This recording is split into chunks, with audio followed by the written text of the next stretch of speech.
Hi there. In this video I'm going to show you how to prepare for stitching.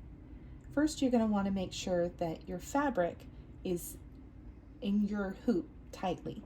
You want to make sure that it's very taut to where you can't really pull it much anymore. Screw your screw very tight, and then afterwards it should sound kind of like a drum.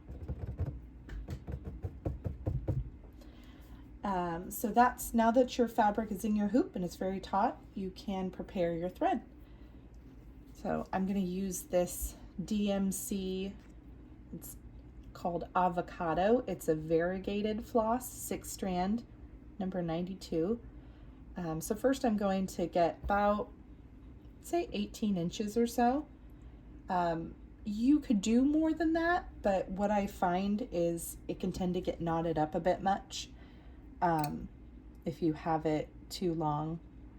And then if you want to do less than that, that's fine too. You'll just have to change your thread more often. But you'll find a good, the more you do this, you'll find a good length that you like to use. Okay, so now I'm going to show you how to thread your needle. You want to take your left hand and pinch one end of the thread. Now take your right hand and take that needle with the eye side over to that thread that you're pinching. You're going to want to make sure that thread you're pinching is pretty far down in your pinch to where you can barely see it. You're going to put that needle right over the top. You're going to kind of just wiggle it on until you can let go. And then you just pull it through. I usually leave about 6-inch tail. And then I'll show you how to do a knot.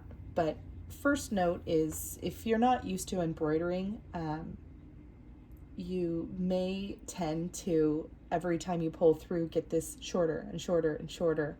But if you practice stitching, holding your needle with both the tail and the long end, you'll find that that doesn't happen very often. But that happened to me in the beginning a lot. Okay, so now we're going to tie a knot. So we're going to take our needle in our right hand, and again, I'm right-handed, so that's the way I'm going to explain it. And then in your left hand, pick up the end of the long end that's not on your needle. You're going to cross that over your needle, make kind of an X, about 1/2 inch or an inch. Now you're going to pinch that X. You're going to take that long end, the one that you laid over, you're going to wrap it a few times. I usually wrap it 3 times, but you can do whatever you like. Basically, the more wraps, the bigger the knot. So I'm going to slide that little wrapped section that I did down into that pinch that's holding on to this end. Now you've pinched both the wraps and both the little end. So you're going to grab the end of the needle with your left hand, keep the pinch on, and sometimes you have to use your nail a bit to work it past the eye of the needle. Now you can see there's a knot right there already forming, so don't let go. I only let go to show you, but so you want to keep onto that pinch and pull it all the way down. You'll see you have a knot. And then I like to cut it to no more than 1/4 inch, because if you leave the threads long, you may get knotted up in the back and might not even realize it. But if you keep them short like this, that shouldn't happen at all. All right, so now you're ready for stitching. I've got a video on the running stitch, which is the very first stitch right here. I think that's the easiest one to start with if you're not familiar with stitching.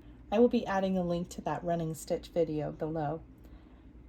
And if you haven't purchased the Stitch Library Kit, but you are interested, I will also put a link below to my Square store where you can purchase the kit yourself and you can follow along. I will be having a video for every stitch in the Stitch Library, and there's 18 total.